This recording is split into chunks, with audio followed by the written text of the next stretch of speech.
Ayo, how can we be a part of the locker room this morning? I'm glad you asked, Tega. There are multiple ways to be a part of the locker room this morning. First of all, you can send your messages in on WhatsApp. The number is 0809 981. The studio line, if you want to give us a call and, of course, express yourself, is 0201 4489981. And you can catch us on YouTube where we're streaming live at Smooth 981 FM Lagos. You can see me in my best winter outfit feeling all, Summer Olympic like, sorry, Winter Olympic like, I beg your Yeah, pardon. you're But feeling anyways, Winter Olympic like Winter that's Olympic different. like, that's what I'm feeling like right now. Just get on YouTube, you see what exactly I'm talking about. So, Tega, before we All get right. into the nitty gritty, just to let our listeners know what to look forward to on the locker room today. Some great stories lined up here. And first of all, about the Paris Olympics, the Tigers lose 75-54 to host nation France. Winless Super Falcons crash out of Paris Olympics after 3-1 loss to Japan. Uh, Khalif opponents abandons early in controversial fight. That's in boxing. That's where Tega was talking about male or female, male or female. We'll get to that. And then Euro outs for 3 months and Hoyland 6 weeks. And Zheng stuns Schwatek at Olympics as Alcaraz closes in on Djokovic clash. And Manchester City fined over £2 million for delayed kickoffs. And France-Argentina duel headlines men's quarterfinals at the Olympics. And Lee loses Olympic crown, but proud to make podium after health woes. So many juicy stories to get into this morning, Tega. So many juicy stories, but let's quickly rush through what's happening with the basketball team and the football team of Nigeria. That's right. So, in their second Group B game at the Paris Olympic Games, Nigeria's women's basketball team, the Tigress, lost to the host nation, France, despite a strong start to the tournament with a stunning victory over world number 3, Australia, in their opener. The Nigerian team could not maintain their momentum against the determined French squad. All right. I like the way they said determined, but those people played together. So let's start from how the Tigresses progressed so far at the Olympics. Now, remember their warm up matches, their warm up games. Sorry, um, they lost, and I kept saying that the thing about the Tigresses is that we have talent. There's no True. question about that. You can pick, you know, 8 random basketballers from Nigeria and or of Nigerian descent. Let's be correct, and then they would go out there and win the Afro Basket Championships because in Africa, every national team kind of suffers the same fate, lack of preparation. So it will come down to which team is more talented than the other, or which team is more better coached than the other. Right. Um, but when you start going into the world, it now becomes about not just talent but structure. What were you built for? And when I prior to the Olympics, when I saw the draws, Nigeria is going to face Canada, they're going to face France, they're going to face Australia, and Nigeria was ranked 12th, and all these other teams were ranked third, fifth, and seventh. I was like, Mm. okay, this is going to be tough for Nigeria. But I also felt that Nigeria had a chance with Australia. In fact, I categorically said that Nigeria was shockingly going to beat Australia prior to the Olympics for the simple reason that as much as talent is the case, Australian Basketball Federation was also suffering a scandal. So what used to Ah, give them the advantage was their preparation, was the structure of their federation, but they were also just coming out of their own scandal. Liz okay, Cambage okay. being dropped from the team was part of that scandal, but that was not the only scandal. There was scandal about racism. There was scandal about pay. There was all that drama going on in Australia. Now, unlike most people around the world, Nigeria is used to surviving or thriving despite scandals. Most countries are not. And so when the Olympic draws were made, I was like, yes, Australia is ranked third in the world, but they're just coming out of an issue. And I don't think that preparation was enough for them to be able to beat Nigeria. And it turned out the same way because when they put the two dysfunctional teams on the court, the team that was used to thriving with dysfunction came out to tops. That was expected, but against the French team, it wasn't. They have the talent, they have the structure, they have everything, and those girls have played together. It wasn't a question of preparation now. It was a question of what they could do on court. And my goodness, at the start of the game, it looked like Nigeria was keeping abreast. First quarter it was just 4 points. By the end, they came out in the third quarter, they blitzed us completely. And the All only gone reason why freezing. the only reason why they didn't beat us even more severely was because the Nigerian defense stood firm. And so defensively Nigeria was strong, but for every bucket Nigeria stopped France from scoring, they stopped Nigeria even more from making buckets. It was bad. And they were taller, they were faster. So defensively, they could protect their paint better. And the Nigerians couldn't make the same number of 3 pointers they were making against Australia, um, against the French. And that's because for any team on any given day, one day you can be 100% or 80 something Mm. percent from the 3 point line. The next day you can be 50 something percent. It's not science. It just Right, happens right. like that sometimes. Even the US teams struggle. And I'm using the US because they have one of the best teams in the world, both male and female, more men and women rather. Um, and so even those teams sometimes they struggle from the 3 point line. So at the end of the day, Nigerians were struggling on the day from the 3 point line, which meant that they had to drive to the paint, and the French protected their paint massively. So it was always going to be a tough one. I expected a loss here. I'm not even shocked by the loss. I think I was even impressed by the defense of Wakama's girls. So it comes down to the final game. I think that one is 50-50, but again, I am not as hopeful. But let's see how it turns out for the girls. Let's see how that turns out. And I'm still laughing at the whole Australia-Nigeria dysfunctional situation. And talking Yeah, about, because that was the only reason I knew. I said it categorically. Nigeria will shockingly beat Australia because Australia was coming out of that dysfunction. If Aus- Australia, if they weren't coming Australia, out of that, Australia and their scandals. If only they had an Olivia Pope in their corner. Who knows? Who knows? well, they Anyways, they figured it out now. I don't know if we can do it again. we'll see about that. Let's talk Super Falcons here, Tega, where 3 games, 3 losses, final loss to Japan, and they've crashed out of the 2024 Olympics, making it 3 losses out of 3 in that group. Yeah, Expected, yeah. unexpected? This one was tough, and I really felt they could have done better. But again, I've always been one of those people that said this. Randy is a conservative coach. He'd rather not lose than go out to win. If I'm making sense with that, does that Well, you does need to that make score it clear goals to to you? win. That's what I'm saying. He'd rather not lose than go out to win. And I think that's where the problem. Because if you look at the Nigerian women's team, they are not a bad team. I mean, you watch them play football, and you believe that they can squeeze out better results um under different circumstances. But with Randy, the way he sets up, he's like, let's hold what we have. And if we can get extra, then we take advantage of it. But that's not what they aim for. Now, when they were drawn against all these groups, ranked 36th in the world and drawn against teams in the top 10, I was like, that was tough for anybody. That was tough for anybody. But for a team with the plethora of stars that Nigeria has, to score only 1 goal in 3 matches, it was a That is big deal. poor. Even Zambia scored 6 goals at this tournament. Zambia scored 5 against Australia and 1 against Germany. If only they had a They better scored against defense. Germany. Yeah, no, they had. I'm just saying.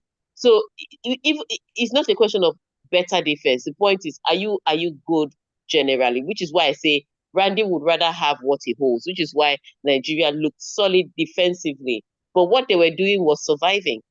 It was rope up football most of the time. They wanted to kill us. Even Brazil, I thought that was a low hanging fruit. I It thought we're was. going to definitely beat Brazil, because they're not as spectacular. Brazil, they have talent on the pitch, but as a team, they don't play great football as a team. And I thought that was what we were going to be able to use to beat them. Even them, Nigeria sat deep against them. Why do you do that? Go out and look for goals. And so um, they lost all 3 matches, and I would say that came down to plan strategy and tactical planning. It wasn't the quality of the women that were on the pitch on the day. So yes, people will say we're good. It's good enough that we qualified for the Olympics, but I ultimately say no. We could have done better. We should have done better, and we didn't. So the tough one for the Super Falcons of Nigeria. If they even won one match, which is my match I was hoping against Brazil, they could have Right. made it to the next round. Because there was an opportunity for best losers. They didn't. Let me shock you. So remember that Canada scandal about the drones and all? Right. FIFA deducted 6 points from Canada. Canada True. still made it through to the next round. That is one of the most ridiculous things I've ever heard. Because Ridiculous. they won their first two matches. FIFA took their 6 points, and then they won their third match, and they qualified as best loser. So we just needed to win Speechless. one match, and that was where I thought Brazil came into. So at the end of the day, let's do some autopsy. So tell us what your thoughts are on this one after seeing the Super Falcons performance at the Olympics.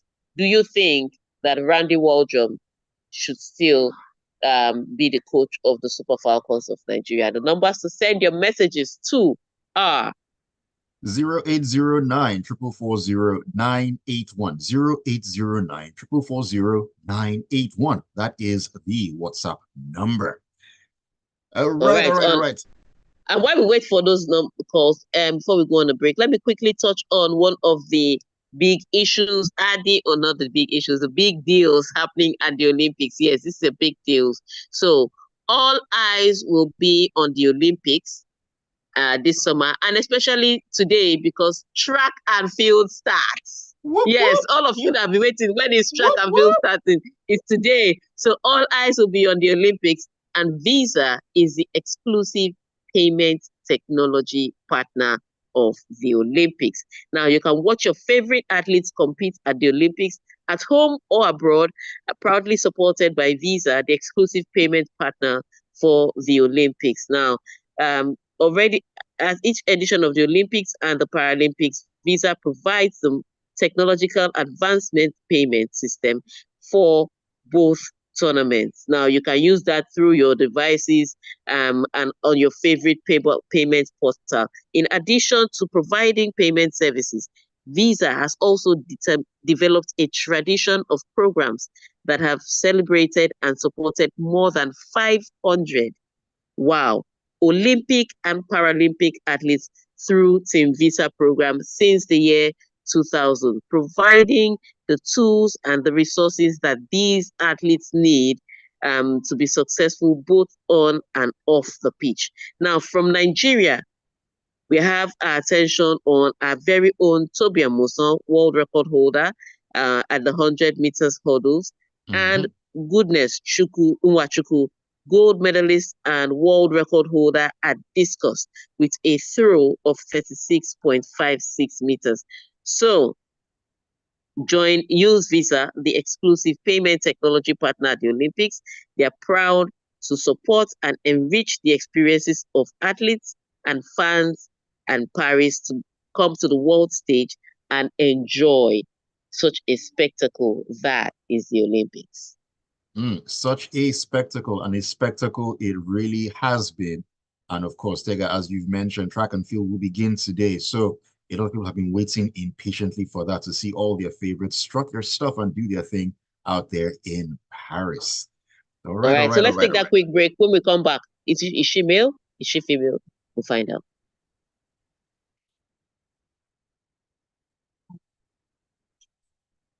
Uh, Tega, I Well, beg, please make sense of this thing for me. This whole favor of Philly situation. ah, so the NF, that's why the AFN is refusing to talk to anybody. So when they released their list, she was registered for the 100 meters. But on the World Athletics list, they had the list of those that were registered by the IO or with the IOC, and her name isn't registered for 100 meters.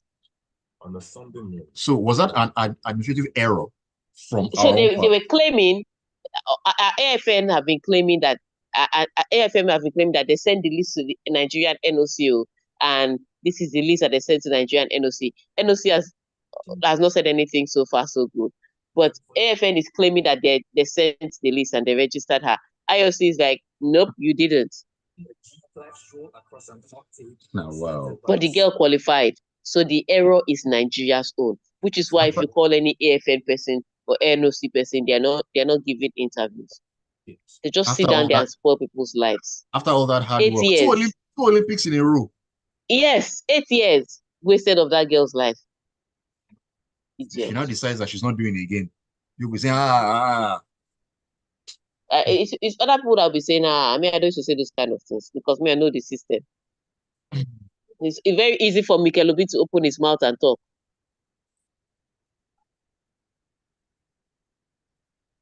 All right, back to base. All right, you are welcome back to the locker room right here on the Smooth Breakfast on Smooth 98.1, brought to you by Visa. Yours truly, Ayokunmi Kekireakon, right here deep in the locker room. Alongside me is Tega, and we are talking the major sports stories making the rounds. We're still in the realm of the Olympics, and we have gotten to that point whether where we are wondering, are we going left or are we going right? Now, stay with me here. And this is about the controversy that happened in women's boxing, where Italy's Angela Carini abandoned her Olympic bout against Algerian boxer Imani Khalif inside 46 seconds, saying that she had to preserve her life. Tega, before you jump in on this one, for all our listeners out there, you can join the conversation by sending your messages to us on WhatsApp on 0809 440 981. The studio line, which will open when the time is right, is 0201 4489 981. All right, Tega, please, let's help us make sense of this controversy right now. All right, so let's start with Imani Khalif. First of all, let's talk about Angela. Look, Angela would have been beaten whether she was fighting male or female. Her boxing was poor. Yeah, her boxing was poor. Her defense was poor. Her footwork was poor. She was poor. So chances are she would have been beaten whether it was a woman or a man. Sorry, chances are she may have been beaten by a woman. If she was put in with an equally poor boxer. But that's not the issue here. The issue is Imani Khalif. So let's start with Imani Khalif. A lot of facts have come out. The first fact about Imani Khalif is that when she was born, she was registered as female. Right. So she's not a trans. The first thing I have to correct is the notion that she was a man and then she became a woman and started boxing women. She's not a trans athlete. She herself and Lynn are not trans athletes. They were born and registered as female. Now, here is the thing with Imani Khalif. Imani Khalif may have been born as female, but she has 46 XY chromosomes. Now, for those people that don't speak scientific, XY chromosome is a male chromosome. So Ayo, you are right. XY. Me, that I'm a woman, I'm XX. XX. So exactly. She has XY chromosome U. Now, she also has been, they've also revealed that she has testes, but her testes didn't descend. She does not have ovaries. I have ovaries as a woman. You do not have, you have testes as a man. So, but her testes didn't descend. That's part of the DSD, those people that suffer development sexual disorders at birth, and there are a lot of them that suffer that. So she has testes, but her testes didn't descend, and she has an extremely high level of testosterone. So the level of testosterone in female, in a regular female and in a regular male can never overlap. It's not even close. The only reason that a regular female like me will have as high a level of testosterone as a man is if I'm doping. Okay. That's the only way, is if I'm doping. I have to be doping for my testosterone level to be that high. I have to be doping or I have to have a sexual disorder. Right. Now, so here are the facts about Imani Khalif. So when she was born, doctors will not check if she has high level of testosterone, if she has DSD. The only thing doctors will check is it male or female. Now, if her reproductive organs descend or dangle, they will say it's male. If it is neatly tucked in, they will say it's female. They don't check beyond that. So when she was born, it was easy to have called her female. But by the time she started hitting puberty, everybody and their neighbor's dog would have known that there's something different about this girl. Even their neighbor's dog. Even their neighbor's dog, because her voice would have started breaking. Her features would have become more angular. She'd not develop where the things that she's supposed to develop, no breasts, no hips, all those things that normal women, because she has the XY chromosome, she has a high level of testosterone. So by the time she hit puberty, they knew that maybe, just maybe, there's something different about this girl. And she knew. So the fact that she has been competing as female, and yes, she has lost to 9 different boxers, to 9 female boxers at different times. So she has lost 9 fights. She's won 36 or 37, but she's lost 9. The fact that she has lost that doesn't determine what is male or female. Female, ovaries, estrogen, you understand the works. Male, XX chromosome. Male, XY chromosome, testes, high testosterone. So ultimately, even if she was registered as female, biologically, she's male.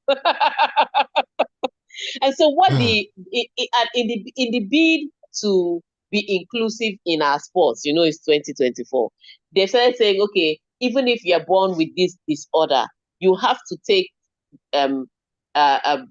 blockers for at least 3 to 6 months so that you reduce the level of your testosterone to a level that is not advantageous against female. She didn't reduce it. In fact, she failed a gender test because her testosterone was too high. So she's not even taking the blockers she's supposed to be taking to reduce her testosterone. And I keep saying she to be politically correct. But Tega, looking at all this, I mean, this same individual, Imane Khalif, was also, if I remember, she was disqualified from competing by. That's what I'm saying. She failed a gender test at the World Championships because her testosterone level. And she's being allowed to compete in the Olympics. So is it just because we're trying to be inclusive? Is that the only reason the Olympics? No. The Olympics also the Olympics also use the criteria of Tokyo. Now she competed at Tokyo and she eventually lost at Tokyo. She didn't win the medal, but she competed at Tokyo too. But at Tokyo, her testosterone levels were lower. So apparently she must have been taking the blockers then because the rule was still fresh then. Do you understand? So according to the IOC, they just used the same standard. But I was like, did you check her gender eligibility test? That's another thing. Because if you check her gender eligibility test and her testosterone level was too high, she shouldn't be competing. So people say, oh yes, but she has lost to women before. There are women that can beat men. If you have not seen it before, I can show you several. Do you understand? So that is this. You can't say because she has lost 9 times to women, so she must definitely be women. Losing to women is not a criteria for being women. There's a gender eligibility test which she had failed. On so many questions are definitely going to be asked on that one. Let me take a message here from WhatsApp. This is from Tayo. Tayo says, honorable members of Smooth 98.1, I hereby move the motion for the appointment of Randy Waldrum as the new Minister of Defense. In the midst of high security concerns, we need our best hands offering as it is. Goodness gracious. And further says, 1 minute we're praising the Turkish sharpshooter. The next is condemnation about pairing boxers. The agenda in the Paris Olympics is becoming embarrassing. It's giving Casta vibes. I guess you're referring to Casta Semenya on that one. So you can imagine, Casta cannot compete, and she's not playing in a combat sport. But this boxer can compete when she's playing in a combat sport where she actually has to hit somebody in the face. She hit Angela. Angela saw stars. And said, and there are stars of medal. I'm not doing it again. All right, let's go to the next story quickly. Next story quickly. Let's rush to this one. This is about Manchester United, where their new signing, Lady Euro, is out for 3 months. And Striker Rasmus Højlund will miss 6 weeks with injuries he suffered in the preseason game against Arsenal. My goodness, they just bought you. Now you've picked up injury. 3 months. It's bad luck. It's bad luck. 3 months. Season starts on the 18th of August and he's out for 3 months. So let's say August, September, October. Manchester United will not start benefiting their money from, and October is not immediate. So let's say November, because October will be when he will just be coming back. So by November is when he will start performing. So they paid for him to shore up their team, and now he's out till, let's say, October, November. Really tough one for Manchester United. Already not starting on a bright foot. So if you're a Manchester United fan, just brace up. Last season continues. All right, so let's go to the next story very quickly. Let's talk tennis as we round up, where Zheng Qinwen ended Iga Swiatek's 25-match unbeaten run at Roland Garros on Thursday to become the first Chinese player to reach an Olympic Games singles final, as Carlos Alcaraz marched closer to a showdown with Novak Djokovic. All right, so this was a tough one because on clay, on the women's tour, Iga Swiatek is clearly one of the best tennis players. He's the best tennis player on clay in women's tennis. So everybody would have been expecting that she would not only be playing the gold match, but she'll be winning the gold match. She entered Iga Swiatek to the court yesterday, and she was filled with all sorts of nerves, which is why I tell people all the time: sports may be physical, but it's also incredibly mental. And psychologically, she was nervous. The pressure eventually got to her. 25-match unbeaten run, and she was playing on clay. The pressure would have been that you are definitely winning, and it showed yesterday. So she'd be very disappointed that she lost. She's met Jen 7 times, and she's defeated her 6 of those times. Yesterday was the first time she has lost to that woman. And it came down to nerves. I'm not to take anything away from the Chinese player, but a lot of it came down to Iga Swiatek just not knowing who she was. I think imposter syndrome got the best of her, so sad one. On the men's tour, Carlos Alcaraz keeps playing magic. Your boy. And Novak Djokovic keeps outlasting every opponent. So yes, we're waiting to see, because this might come down again to another Carlos Alcaraz versus Novak Djokovic showdown, and I'm all in for it. In fact, I'm saving money for my popcorn. The gift that keeps on giving. Tega, let us round up. Message just poured in. Pam, pam, pam. Let's just take a couple as we round up with the conversation. This is from Emeka says, Lenny Euro is like that brand new car you just bought, and on leaving the garage, the engine knocked. I feel bad for him already. Engine did not knock. It's just flat tire. Calm down. It's flat tire. It's flat tire. I agree with you. Mohammed says, or the leg broke. The leg, exactly. Tega, all this shall I an explanation for say that the athlete is a man. She was beaten by nine other women. Beaten by 9 other women. They should do more scrutiny on athletes before allowing them to participate. AGK from Ogba says, this gender thing is really clear, and how and why IOC wants to complicate issues is what baffles the mind. So someone with XY chromosomes and high testosterone levels is allowed to compete in testes. Don't forget testes. The other day, it was a volleyball player sent to the hospital by a transgender female. Now, wow. Oluwaseyi says, Tega expected the Falcons to defeat the Brazilians. There's no way they were going to do that. Man to man, or in this case, woman to woman, they are superior when it comes to skills. When it comes to skills, they are. Physically, they are equals. They played street football with boys just like our girls did. Spain was always going to outplay us, and we won't be able to bully them. You have to get close enough physically to bully them. As for Japan, they are fast by nature, and we're always going to be technical. That's their style. Personally, I expected us to have had a better chance against the Japanese. I expected us to be able to bully them with our size and strength. There is no way on earth you would have beaten the Japanese women's team. They are one of the best women's team in the world. They are faster. They are more technical. We had no chance. The only people we had the chance against were the Brazilians. Those are the only people. Low hanging fruit. And AY from Maniru says, so sad Super Falcons crashed out of the Paris Olympics with their 3rd consecutive group stage loss. And that's all we can take this morning on the Locker Room. Tega, thank you so much for joining me to make it all amazing. You are awesome. Thank you so much. All right, then. Take care, and thank you for sending your messages and tuning in and listening to us. It's bye from me. All right. Thank you all for all the messages and being a part of the locker room right here on Smooth 98.1. Keep it tuned because the Smooth Breakfast will continue while great music comes your way on a Feel Good Friday. Locker room.